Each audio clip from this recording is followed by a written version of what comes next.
Little animals will have to watch their backs.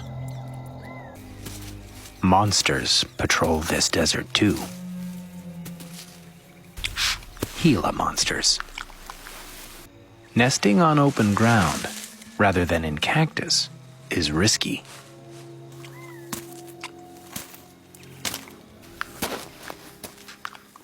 Gambel's quails rely on camouflage to keep their eggs safe.